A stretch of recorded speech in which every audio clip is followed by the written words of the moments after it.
Okay, we're ready to go. Item number 40 is 130 Scarborough Road. We have before us a copy of the draft plan of survey, a copy of the plan of survey, site plan, floor plans, and elevations, presentation materials submitted by Mr. Mastandreas, staff report from planning, and okay, yeah, and correspondence in opposition from 195 Silver Birch Avenue, 126 Pine, 197 Silver Birch, 200 Kingswood, 193, and 124, again, Pinewood Avenue. And we got late correspondence in our supplemental agenda from 142 again, 131, and more information from 124 Pine Avenue. Okay, do I have the agent on the line? Yes, hello? Yeah, go ahead. Can you just identify yourself for the record? Yes, my name is Leo Mastandre. I'm the agent for the owners at 130 Scarborough Road. Okay, I do have people listed. Do you have everybody that's listed? Okay. Okay, we do have 3 speakers, and I'll let you to give us a presentation starting now, no more than 5 minutes. Sure. So our proposal is to sever the lot into 2 and construct 2 new detached dwellings. We comply with the lot frontage and we comply with the lot area. As well, we have submitted 36 pages of supporting material, including photos of similar projects. You could see page 3 to 13. As well as decisions of similar variances that were approved on Scarborough Road and the immediate area, pages 14 to 36. I'd like to refer to page 1 of my supporting material submission. We did a lot study, and there are 26 lots with the same frontage and the same lot area in the immediate area. And as I mentioned before, we do comply with the lot frontage and the lot area. And I believe our variances are consistent with what's been approved by the committee. And I'd like to turn your attention to page number 4 of my submission. And those are basically similar severance with similar variances that were approved. And it's also consistent with the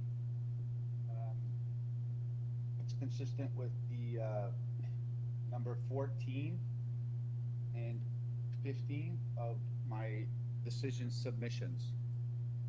And in reading the report from the engineering department, we revised our applications to remove the parking pads in the rear. This way, it would also address the concern that the neighbor at 124 Pine had. And in doing so, we would increase our rear yard landscaping. So in application number A0179, we are revising our application to have 32.76%, which gives us 27.27 square meters. And the reason why we cannot comply, if you refer to A1B of my submission, of my drawing, sorry.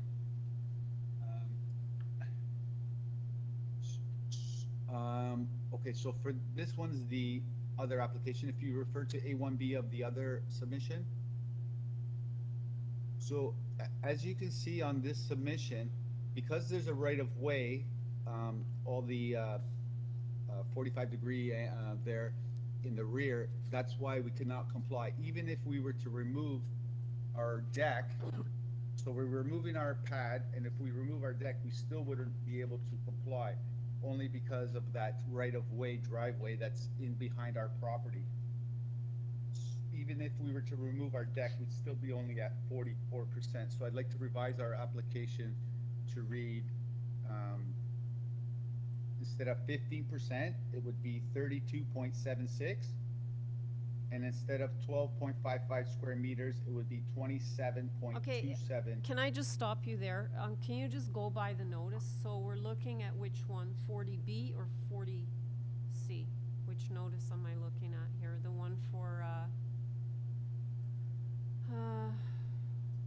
well, the one for, that's file A0180-21. Which one are you amending right now? We're amending the A0179. Okay, hang on. Okay, A0179, so that's 40C. So which variance are you amending? Variance number 4, Yep, we're changing from 15% to 32.76%. 32.76%, yeah. And we're changing it from 12.55 square meters to 27.27 square meters. Okay. And is And there? then on application 10180, Yeah, we can actually comply, so we're gonna remove the variance number 4 completely, because I can make it comply. okay, so because of 40B, you're removing variance number 4. Yes. Okay, did I miss anything else? Because I thought you mentioned something else at the beginning. It's just these two? No, and because of the comments from the engineering department about the radius of the turning radius for our parking pads, so we removed the parking pads completely, so now engineering will not have any additional concerns. Okay. And also, it is my submission that this application does meet the 4 tests of the Planning Act. And if there's any questions, I'd be happy to answer them. Okay, before I go to the opposition, Madam Deputy Secretary Treasurer, I just want to clarify, on my sheets here, it says there's a planning report. I can't find one. I have in my notes an engineering report, and then I have written down forestry conditions 2 and 3, which I can't find for some reason, the forestry now, and then standard consent conditions. So can you just double check? I had the forestry on A, 40A, 2 and 3, but that might be wrong, but I can't find a planning report anywhere. Through you, Madam Chair, I only have the report from Engineering and Construction Services. Okay. I don't have a planning report listed. Okay, so this is incorrect then, so it should be engineering. And then, no forestry conditions either? It's like, I don't know why I have them written down, I don't know where I saw them, but Conditions 1 and 2. it's for 40A, right, is what I wrote, 2 and 3. Chair, I've got 2, 3, and 4 for both. So have I. Yeah, so I think it's 2, 3, and 4 for each. 2, 3, and 4. Okay, and then plus standard consent conditions, right? So those would be the things Yeah. we're looking at? Yeah. Okay, all right, so just to so that's great. So, do I have Miss Beatty on the line?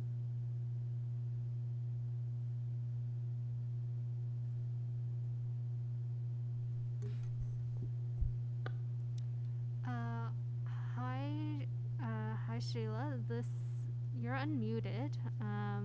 Is this Ms. Beatty? This is a call-in user.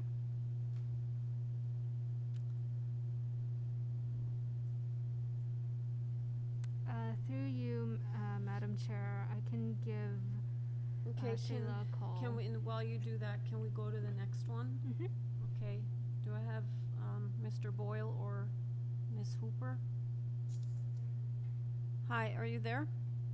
Yes, I am. Can you hear me? I can. Can you just state your name and address for the record, please? Sure. It's Raymond Boyle and one of the co-owners at 131 Scarborough Road, Okay. across the street. Are you speaking on behalf of both of you then? I am. Alrighty, so we'll start the clock now. You have 5 minutes.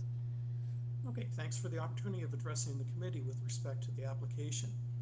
My wife and I have not met or spoken to the owner who purchased the property in October 2020.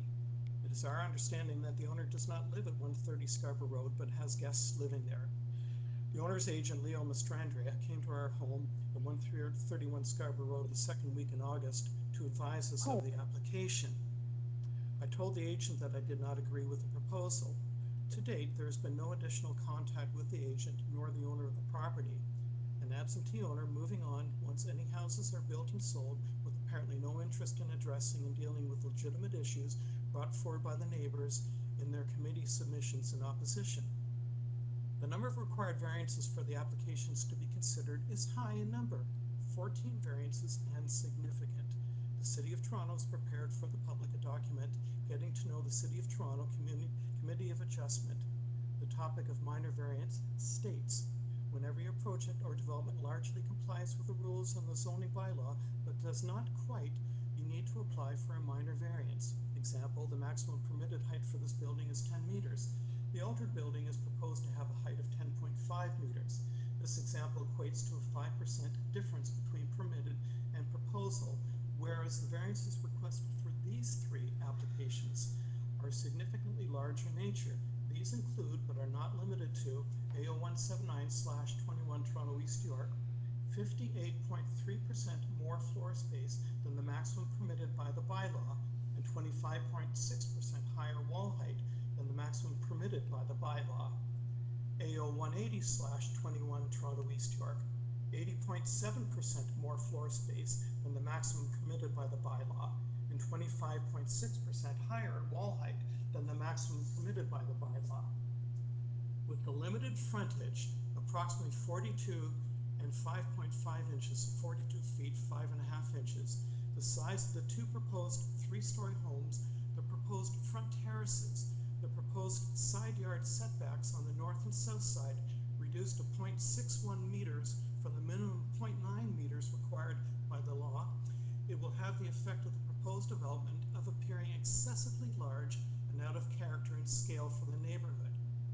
The zoning bylaw requires a minimum of 1 parking space for each of the two proposed homes, whereas 0 parking spaces are requested in the applications. Not providing parking spaces will create additional pressure for on-street parking, which is already at a premium at times throughout the day, as well as days during the week. I forwarded photos to the committee of the street where parking was not available, which were taken during the day on a weekday, not an evening or weekend, when there are additional pressures for parking, including guests, family, etc. The revised public hearing notice dated and mailed on before Sunday, August the 15th, 2021, added the variance request number 7 for 0 parking. This is a late change and may have been confusing and or missed by those affected. A change in parking availability is a major issue in this neighborhood. With August being a typical vacation month, we are aware of at least one homeowner who would have been sent notice but will have not received the same because they are away. We believe that there are other neighbors who will not have received notification as it was sent in August, as well as revised and resent at a later date in August. There are mature trees on the subject lot at risk with the development of the property as proposed. The trees are an important part of the character of the neighborhood and should be protected. The properties the city posted about recent infill properties in the Scarborough Road are different from 130 Scarborough Road. In fact, Mr. Mastrandia cited 2 further up the street. It's a little misleading because it was a 50-foot lot that was severed into 2 25-foot lots with 2 detached homes and parking out front. Again, this is a 42 and 5.5-inch foot property frontage.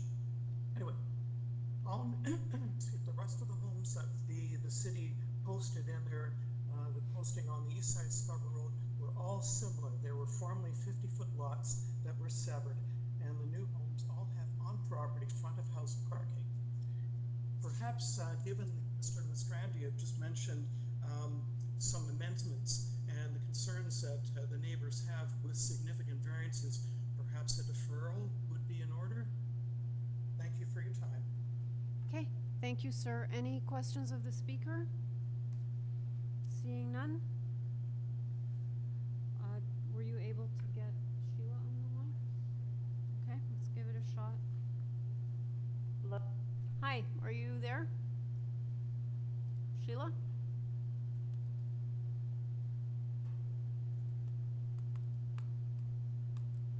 Sheila, can you hear us? You're unmuted.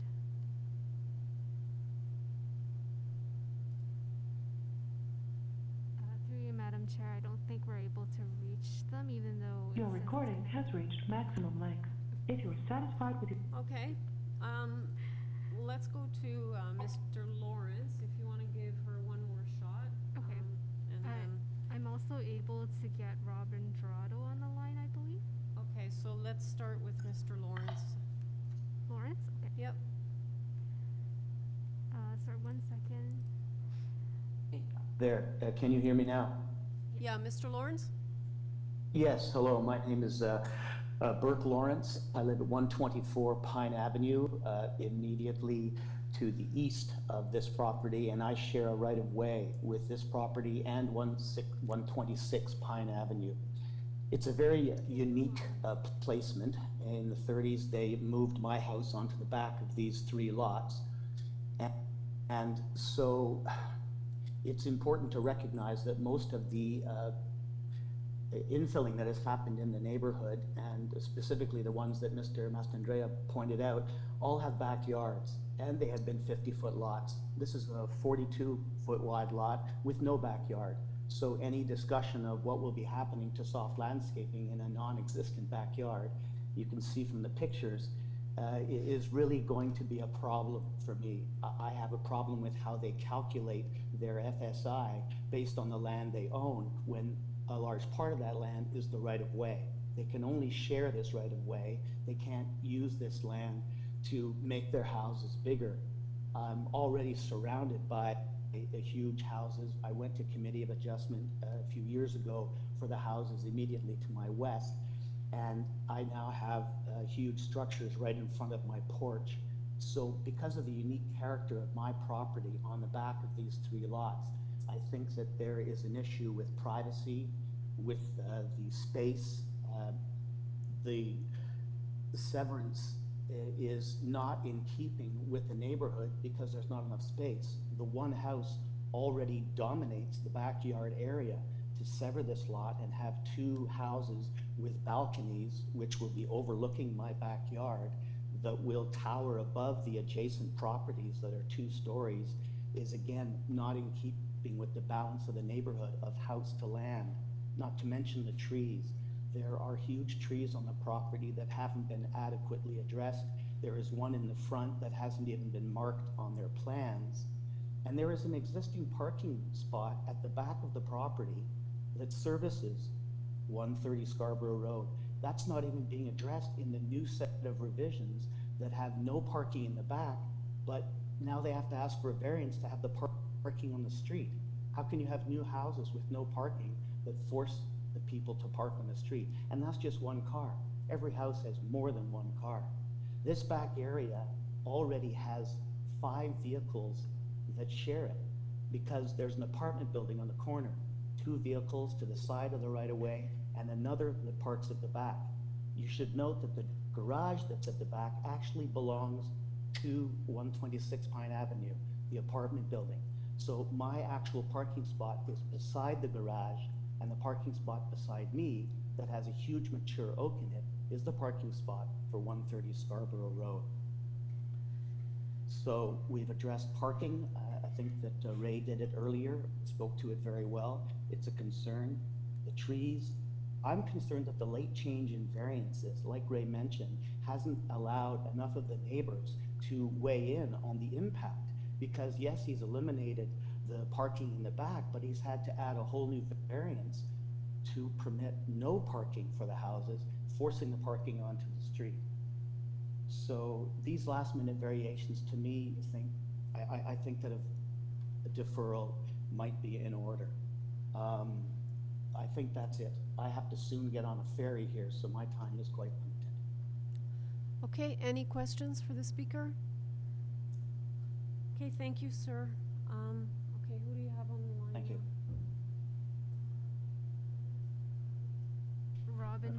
Robin Dorado, are you there? You're unmuted. Hello, Robin? So through you, Madam Chair, attempts were made to contact Robin Dorado and were unable to connect. We're going to try Shayla Beatty again. Okay, this is gonna be the final attempt to connect with Sheila Beatty. Yep, Sheila, you're unmuted. Can you hear us? So again, through you, Madam Chair, attempts were made to contact Sheila Beatty and we're unable to connect. Okay, so, just for the record, we've been unable to reach Sheila Beatty as well as Robin Gerardo. Okay, Mr. Mastandrea, are you there?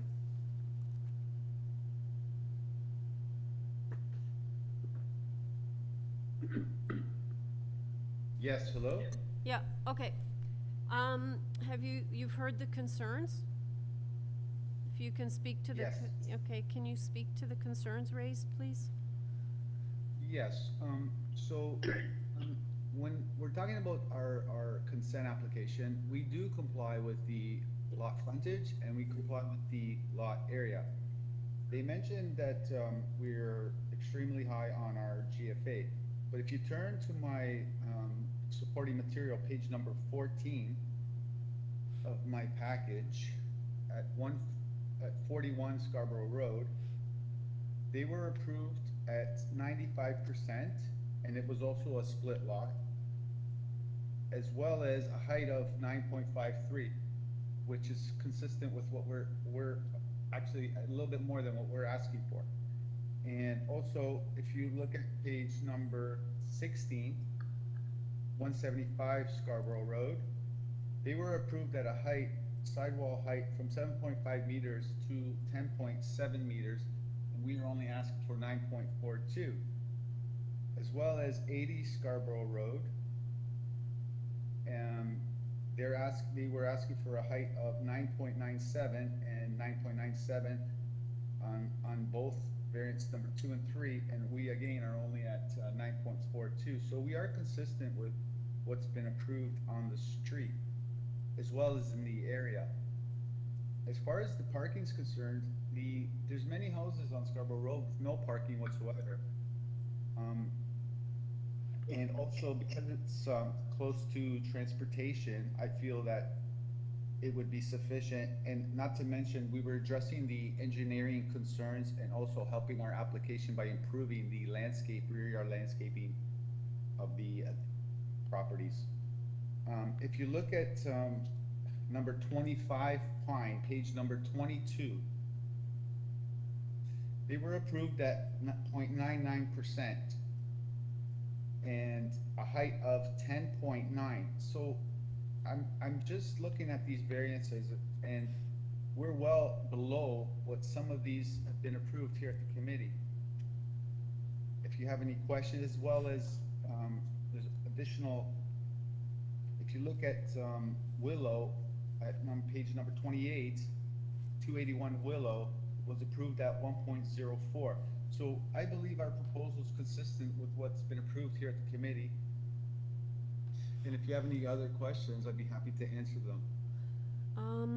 I will go to the panel members to see if they have any questions. Before I do so, I just want to tell you, I thought the map you marked up was really nice, but I know I've asked you before if you can, instead of giving us 30 pages of previous decisions, if you can put them in a chart, I think that would be very helpful to committee.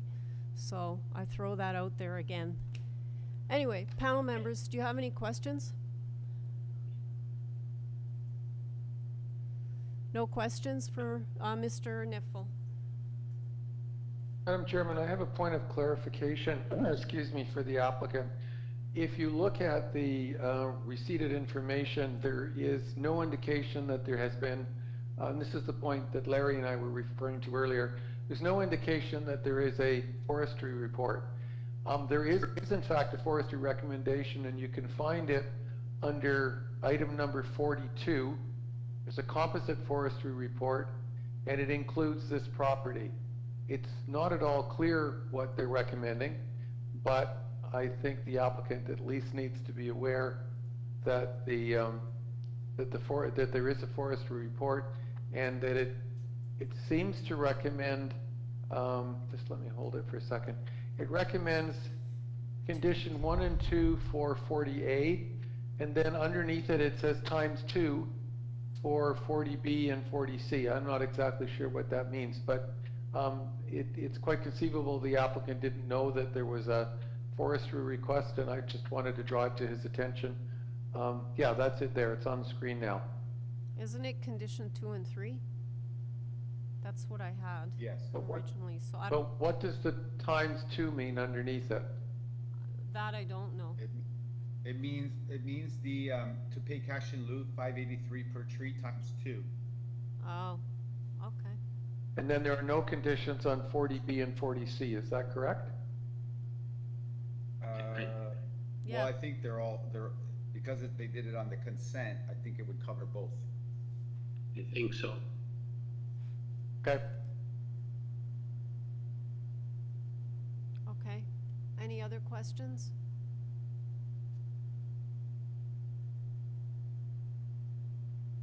Okay, we'll take it into committee. Any comments?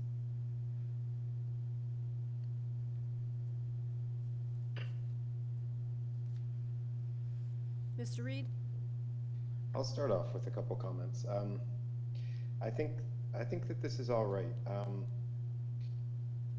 I think that the lot size, the fact that the lot frontage and area are compliant, I think is a good starting point. And then I think the two proposed houses are relatively restrained in what they're doing and how they're laying on the site.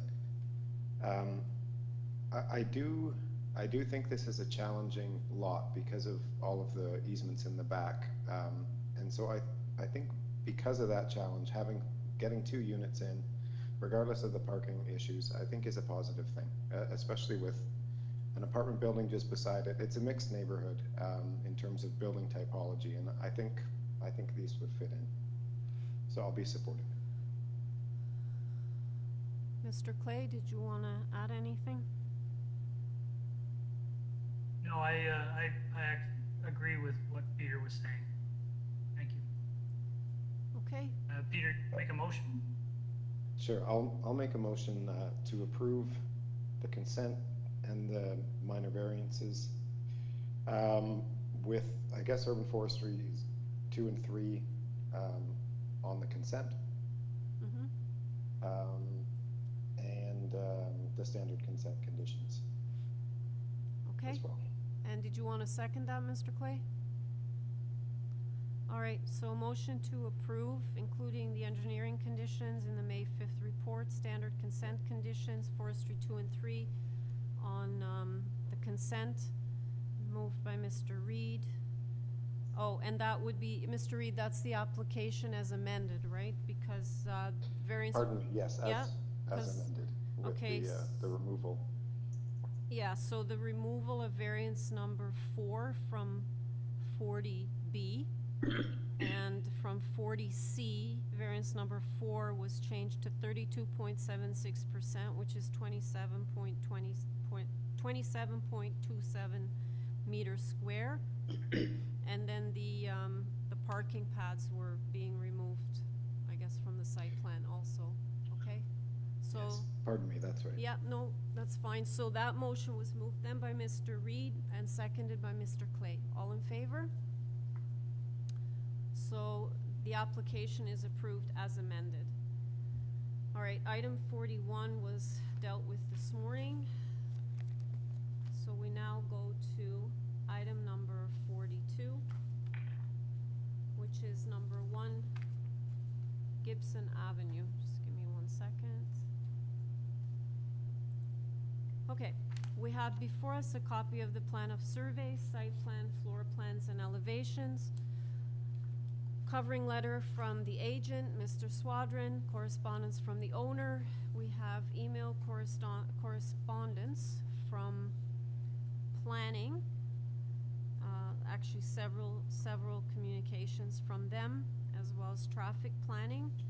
We have a staff report from engineering, and forestry is asking for condition number 1, and planning and transportation actually have no comment. I have correspondence in support from number 27 Gibson opposition from number 18, 44, 14, number 7, number 23, number 42, number 22. And we received late correspondence yesterday from number 6 and number 3 Gibson. And I believe the concerns expressed were regarding character, height, depth, floor space index, as well as softscape. Do I have the agent on the line? Oh, hi Wayne. You're unmuted. You may be muted on your end. Hi, this is Wayne Squadron speaking. Okay, I do have several speakers listed. Are they all on? Okay, just bear with me 1 second, Mr. Swadron. Okay, so who do we have then? Or who are we missing?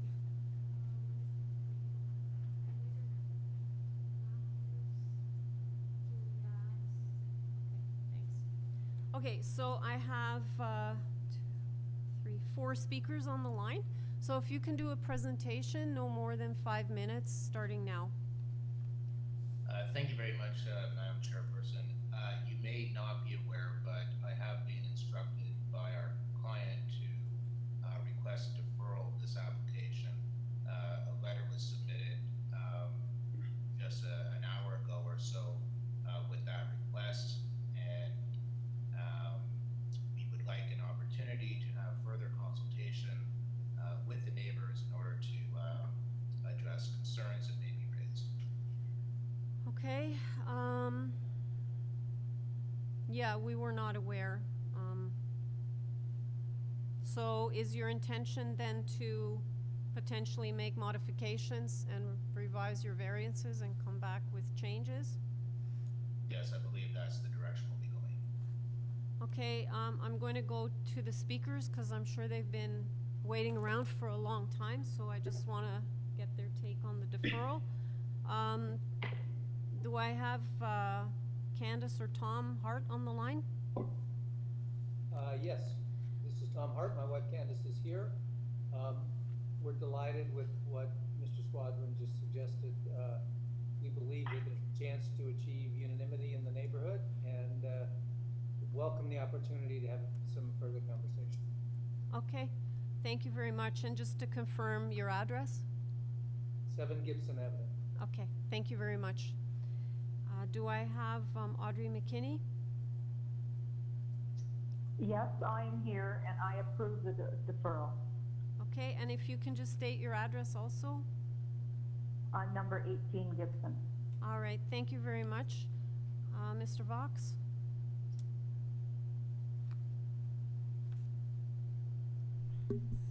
Hi James, you're unmuted. You may be muted on your end.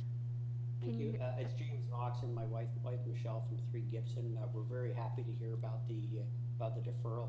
We have been a little upset that to this point we have not had any opportunity to receive revised plans, nor have we had the opportunity to meet with our future neighbor about the property. A lot of concerns are raised around the aesthetics of the house and the size. I believe we have raised with the committee specific concerns, largely related to the privacy of our yard, that the location of the garage and the terrace above it will tower over our backyard. We believe it is completely out of line with the neighborhood and out of the street. We don't believe the proposed remedies that are being suggested by the applicant are acceptable to us in terms of both privacy as well as light. And we certainly look forward to a good discussion about alternative solutions, and very likely we'll push him aggressively so that Wayne appreciates it, to go back to the current footprint that every other house in the street has, which is a garage along the southern property line with no patio above it that has clear access and visible lights into our backyard. Okay, thank you very much. And do I have Mr. Yusin? Yes, you do. Hi, what's your stand on a deferral request? Yes, I'm very much in approval of that, but I just wanted to make one statement, and that's regarding a heritage issue. That is, I'm a bit confused by the fact that we're dealing with variances today on a building that's supposedly going to be built after the demolition of a 1903 Victorian building. And I wonder whether, is this sort of a cart before the horse issue with the Committee of Adjustment? In other words, why are we dealing with this? Because the members of this street are very much opposed to the demolition of 1 Gibson to allow the owner to build a 3-story building. And so therefore you're dealing with variances which are dealing with a proposed building, but it has to be demolished first. I checked with the department, the building department, and there's been no application for demolition of this 1903 building. Okay. And I'm asking during this deferral that the owner please speak to us about this issue of the demolition of this building, which was the first one built on our historical Gibson Avenue. And why does it have to be demolished? There's no evidence, and there's no evidence that it has to be demolished. So I please, in deferral, please deal with this issue and speak to other neighbors who have modified their heritage places very adequately. And so please, in the deferral, speak to us about this demolition issue, which we are going to oppose. Thank you very much. Okay, hopefully Mr. Swadron has noted your comments, although I will say that based on the file I have that's before us, heritage it's not applicable, therefore it doesn't show as being designated or listed with the Heritage Department. Okay, Mr. Swadron, so you will undertake to have community consultation and to, as per the last comments made by Mr. Hewson regarding potentially working with the existing structure and have discussions about all of these things. Yeah, we look forward to having fruitful discussions with the same group and others that we have communicated with to date, and we'll come back hopefully as quickly as possible with designs that reflect that. Okay, thank you. Let's take it into committee. Panel members regarding the deferral. Mr. Bayat. Madam Chair, I move that we accept the request for deferral. Can we just, sorry, Zahir, can we just add, as we did earlier, a condition that, the applicant engage with adjacent neighbor? I think everyone's agreed that he's going to, but let's just build a condition in. Okay, you're okay with that friendly amendment? Do you want to? Yes, absolutely. Do you want to second that then, Mr. Clay, with that amendment? Sure, happy to. Okay, so motion is to defer the application until such time that the applicant comes back with revisions and that it's understood that community consultation take place as agreed upon today before coming back to committee. Moved by Mr. Bayat, seconded by Mr. Clay. All in favor? Your application has been deferred with that condition. Okay, our final item today is 157 Yarmouth Road. We have before us a copy of the plan of survey, site plan, floor plans, and elevations, as well as a previous decision affecting this property. This is a very minor variance for eaves. Do I have the agent on the line? Yes, I'm here. It's Robert Chang, the agent for this file. Okay, I don't think we need a presentation. Does anybody have any questions for the agent? No? Okay, Mr. Chang, we're ready to go into committee. Is there anything you want to add outside of all the materials that we've looked at already? I have nothing to add, and thank you very much for taking the time to to decide on this file. Thank you. All right, well, thanks for your patience this afternoon, and let's take it into committee. Mr. Bayat. Thank you, Madam Chair. I would like to move a motion to approve the application as it stands. Okay, and a seconder, Mr. Reed. So motion to approve moved by Mr. Bayat, seconded by Mr. Reed. All in favor? The application's been unanimously approved. Thank you, everyone. And the committee stands adjourned at 6:19. Great, thanks Nancy, great job. Nice seeing everyone. Thanks, guys. Thanks Have a to good all of evening, you. everyone. Thanks, everyone. Bye. Bye-bye.